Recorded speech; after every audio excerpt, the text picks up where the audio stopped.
Hello buddies, welcome to our channel Riska constructions. ఇప్పుడు నేను మీకు ఈ రోజు నుంచి ఏం చెప్దాం అనుకుంటున్నానంటే బీబీఎస్ని ఒక 10-15 క్లాసెస్లో ఫినిష్ చేద్దాం అనుకుంటున్నాను.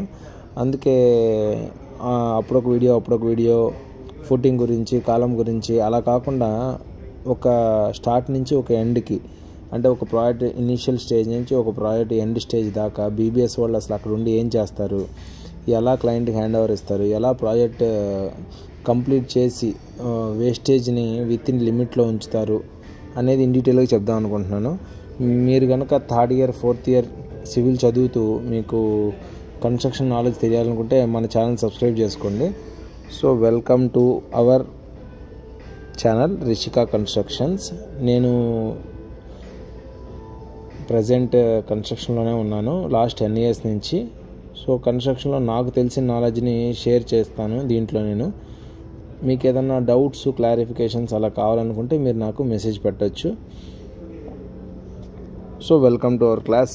ఇప్పుడు వచ్చేసి నేను బీబీఎస్ ఫస్ట్ క్లాస్ తీసుకుంటున్నాను. బీబీఎస్ అసలు BBS what, why, uses or benefits, అసలు బీబీఎస్ అంటే ఏంటి, ఎందుకు అసలు మనం అందరూ క్యూఎస్లో బీబీఎస్ అనగానే అదొక సపరేట్ మ్యాథ్స్లో ఆల్జిబ్రా అలాగలా అనుకుంటారు. క్యూఎస్ వాళ్ళు కూడా బీబీఎస్ అనగానే అదొక సపరేట్ చాప్టర్ లాగే ఫీల్ అవుతారు.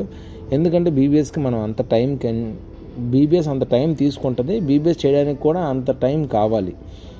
ఇప్పుడు వచ్చిన సాఫ్ట్వేర్స్ అన్నీ ఉన్నాయి కొన్ని, దాంట్లో మీరు డ్రాయింగ్ని ఇన్సర్ట్ చేస్తే ఆటోమేటిక్గా కొంత బీబీఎస్ వస్తుంది అది అని చెప్తారు. బట్ స్టిల్ మీరు సైట్లో వాళ్ళకి బీబీఎస్ ఇవ్వాలి అంటే మీరు ఫస్ట్ అసలు బీబీఎస్ గురించి తెలుసుకోవాలి.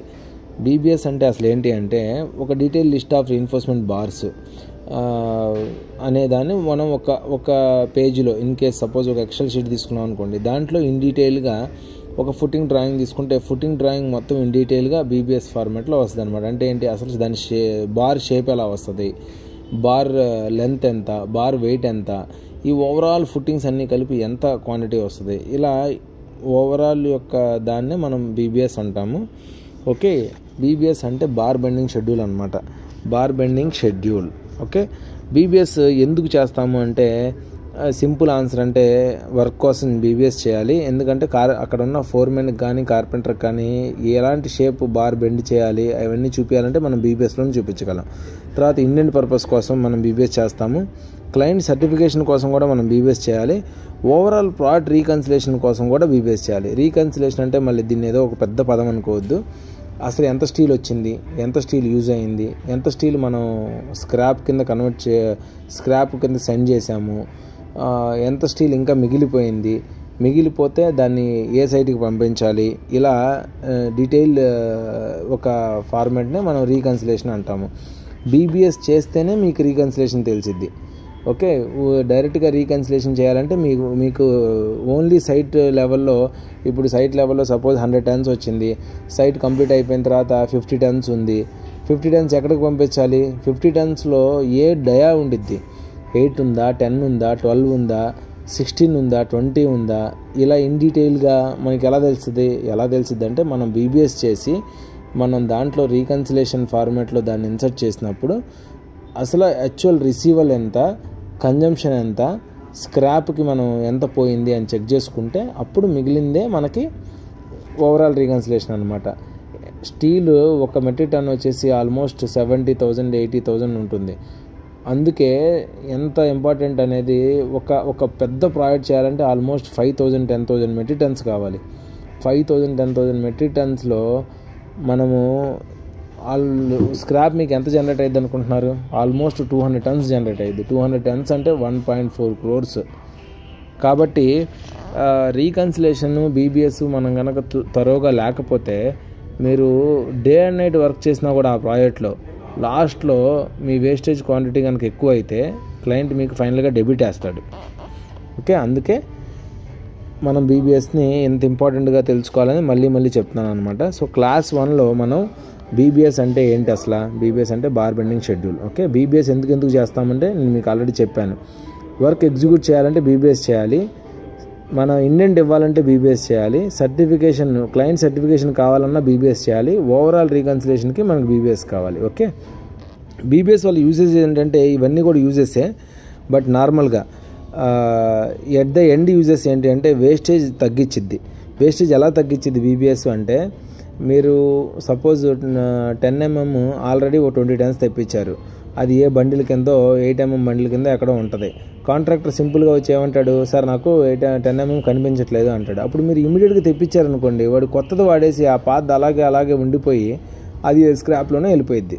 అలా కాకుండా అదే మీరు ఎప్పటికప్పుడు తరోలో ఉన్నారనుకోండి బీబీఎస్, అప్పుడు మీరు మెటీరియలే ఇండెంట్ అయ్యారు, మీరు చెప్తారు వాడికి క్లియర్గా అక్కడ ఉంది వెళ్ళి వాడు అని చెప్పేసి.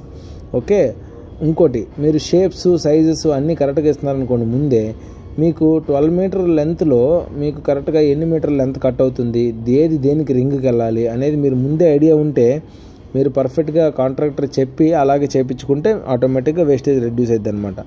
యాక్యురేట్ కటింగ్ నేను మీకు ముందే చెప్పాను. ఇప్పుడు సపోజ్ ఒక కాలం ఉంది, ఒక కాలం ఒక ఫ్లోర్లో మనం 5.5 6.5 కట్ చేసాం అనుకోండి, రాడ్ 12 మీటర్ కరెక్ట్గా అయిపోయింది.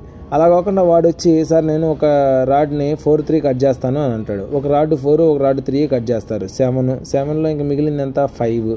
ఆ 5ని తీసుకెళ్ళి ఎక్కడ పెడతారు, ఇంకో రాడ్ మళ్ళీ దాంట్లోనే 4 3 కట్ చేస్తే మళ్ళీ 1 మీటర్ మనకు వేస్టేజ్ అయ్యిద్ది.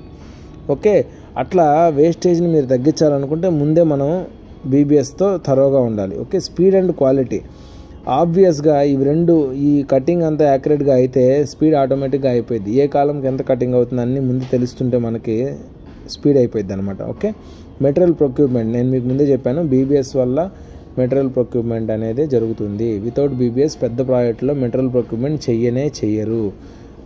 ఏదో చిన్న ఇల్లు 30 40 60 40s అలా కట్టుకునే వాళ్ళకి ఎంత అవసరం లేదు. వాడు ఏం చెప్తాడంటే, సార్ ఒక 30 బండిల్స్ తీసుకోండి 20 బండిల్స్ తీసుకోండి అని చెప్తాడు.